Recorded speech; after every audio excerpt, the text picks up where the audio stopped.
Hello officers, welcome to the ISPCS thinkers. हम maths reasoning के लिए बीपीएससी का PYQ सीरीज चला रहे थे। पिछले बार हमने 71st बीपीएससी को 10 मिनट में लाइव सॉल्व किया था। आज हम 70th बीपीएससी का री एग्ज़ाम जो हुआ था 4 जनवरी 2025 का, उसका मैथ्स एंड रीजनिंग सॉल्व करेंगे। देखिए, इस तरह का कोई भी सीरीज वाला क्वेश्चन आएगा तो आप प्लस माइनस करके उसको सामने देखना है। आपको पैटर्न समझना है कि क्या पैटर्न फॉलो हुआ है, क्या नहीं हुआ है। तो आप इसको माइनस कीजिए, तो इसको माइनस कीजिएगा तो 19 आएगा, इसको माइनस कीजिएगा तो आपका 18 आएगा, फिर इसको माइनस कीजिएगा तो आप 16 आएगा। तो पैटर्न समझिए कि 19 में से गया एक -1 किया, 18 में से गया -2 गया, तो there is a higher chances कि यहाँ -3 होना चाहिए, तभी हमारा पैटर्न मैच होगा।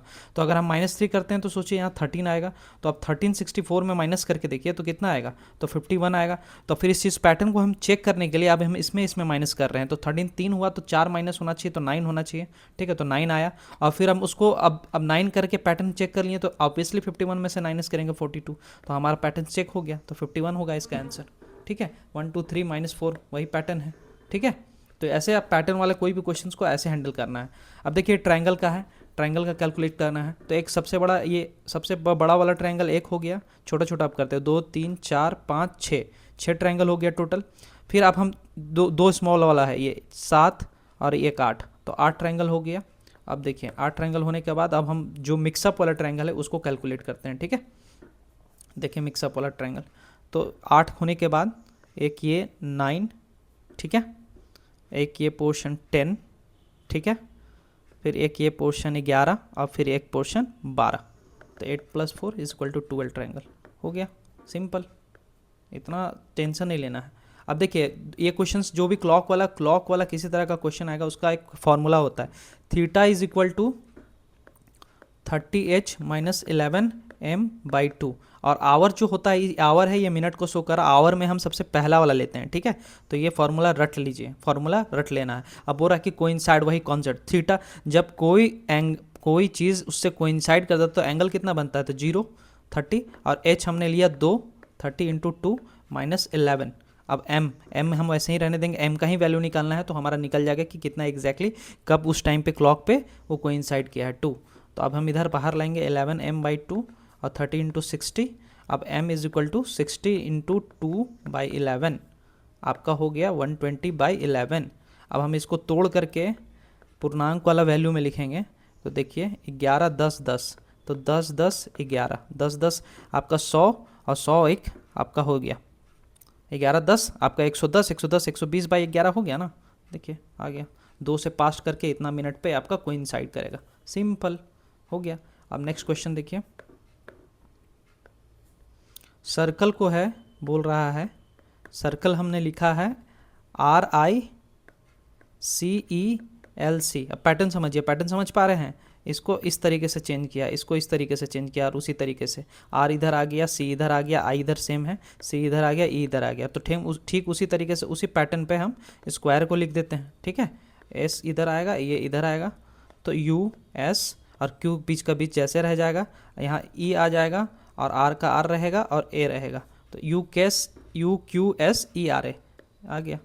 सिंपल। अब देखिए इस तरह का कैलेंडर वाला में कुछ भी ज़्यादा दिमाग लगाना नहीं, उतना डिफिकल्ट बीपीएससी में पूछता नहीं है ना।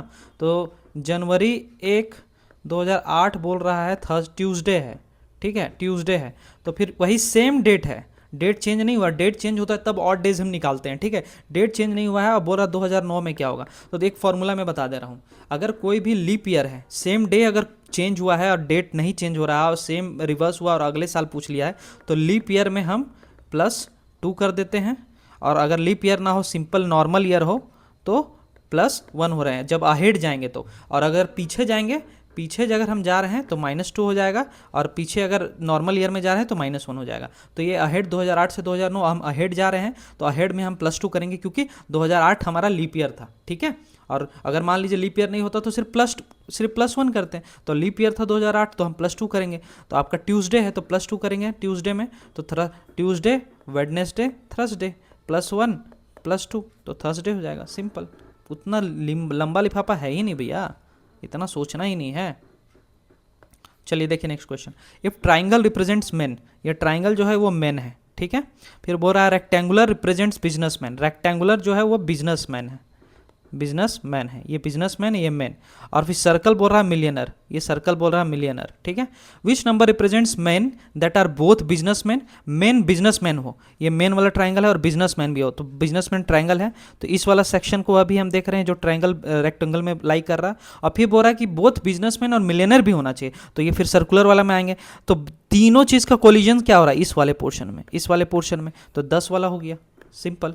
जो मेन बिजनेसमैन भी है और मिलियनर भी है वो 10 है, ठीक है। देयर आर 15 चेयर्स इन रो, बोल रहा है यहाँ से कि 15 चेयर्स हैं रोज में, ठीक है। ये रो है एक, पहला रो वाला में, और बोल रहा है कि P is then in the middle, तो आप इतना बेसिक मीडियन निकाल लोगे, इसका 7 इधर होगा, 7 इधर होगा, और P इसका मिडिल होगा, तो P मिडिल होगा तो 8th रैंक में होगा, ठीक है। अब उसके बाद बोल रहा है कि 8th में ये है 9, 10, 11, 12, ठीक है। अब 12th position counting right from the, अब देखो Q is at the 12th position counting from the right, हम राइट की ओर जा रहे हैं, और काउंटिंग तो 12th पे Q है, 12th पे Q है, यहाँ पे P है, तो बोल रहा है कि how many chairs are there between P and Q, कितना है, 1, 2, 3, क्या है, बहुत बड़ा डिफिकल्ट तो क्वेश्चन नहीं था। फिगर बन, ऐसे रीजनिंग और मैथ्स में हमेशा कोशिश कीजिएगा, आपने फिगर ड्रॉ कर लिया तो आपका निकल जाएगा। चलिए ठीक है, नेक्स्ट क्वेश्चन।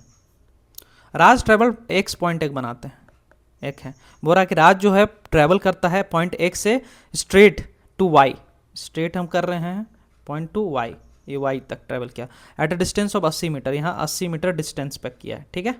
उसके बाद हम हमेशा डायग्राम बनाने की कोशिश करेंगे, मैथ्स एंड रीजनिंग में हम अगर डायग्राम बना लेते तो हमारा सॉल्व हो जाता है, ठीक है। फिर बोलता है ही टर्न राइट, अपना राइट नहीं देखना है, उसका, उस इंसान को यहाँ खड़ा खड़ा सोचिए, उसका दायां हाथ किधर आएगा, इधर, ठीक है। टर्न राइट और वॉक 50 मीटर, बोलता है यहाँ 50 मीटर चलता है। अब वो इधर फेस कर रहा है, उसका लेफ्ट इधर है, राइट इधर है, तो फिर बोलता है कि देन अगेन टर्न राइट, फिर बोलता है again turn right 70 metre, 70 metre यहाँ आया, ठीक है। और फिर यहाँ खड़ा हो गया तो उसका लेफ्ट इधर है, राइट उधर है, ठीक है। ही turn right and walk 50 metre, फिर ये 50 मीटर 50 मीटर, तो इसको कर लेगा कैलकुलेट। और बोलता है कि how far is he from the starting point, starting point x था, अब इस पॉइंट पे यहाँ पे है, तो यहाँ का डिस्टेंस बताना है, तो यहाँ का 80 मीटर, ये पूरा यहाँ का 80 मीटर है, ठीक है। और यहाँ का 70, तो 80 माइनस 70 कर दो, कितना यार 10 मीटर आ गया, सिंपल। अब बोल रहा है next question, if C is the brother of B, C is the brother of B, देखिए एक ऐसे वाले कोई भी रिलेशन वाले क्वेश्चन में ना, हम मेल को दिखाना है तो मेल को हम स्क्वायर से दिखाते हैं, वीमेन को दिखाना है तो हम सर्कल से दिखाते हैं, ये अपना खुद का सिंबल बना लिया है मैंने, ठीक है। तो इसी सिंबल को आप फॉलो करो। तो बोला सी इज ब्रदर ऑफ बी, सी जो है ब्रदर है बी का, तो सी जो है ब्रदर तो पहले मेल बता ही दिया है, बी का हमको नहीं पता है, और सेम फैमिली का है तो हम ऐसे एरो से डिपेंड करते हैं, डिनोट करते हैं, ठीक है। और बी, अब B is the son of A, B जो है सन है, अब हमें पता चल गया कि ये भी सन बेटा है, और ए है, ए का हमको अभी जेंडर नहीं पता चला, ए का हम ऐसे ही रहने देंगे। D is the father of C, D जो है फादर है सी का, तो डी जो है फादर का सी का दोनों भाई है, और डी फादर सी है मेल है, तो हमको ये तो सिंपल समझ में आ रहा है ना कि ये हस्बैंड वाइफ होगा, तभी ना बेटा है ना इसका, तो ये फीमेल हो जाएगी। तो बोल रहा है A is female, A is female लिख भी दिया है, देन ए इज द, तो बोल रहा है कि ए क्या होगा, तो ए क्या होगा डी के संदर्भ में है, तो ए डी का क्या होगा, वाइफ होगी, simple, a wife of D, इतना सोचना नहीं है। ये हमारा आज करके 17वां बीपीएससी में 9 क्वेश्चन पूछा है, आसानी से हमने सॉल्व कर लिया है री एग्जाम का। अब हम 17th का जो मेन एग्जाम हुआ था उसका देखेंगे। Thank you.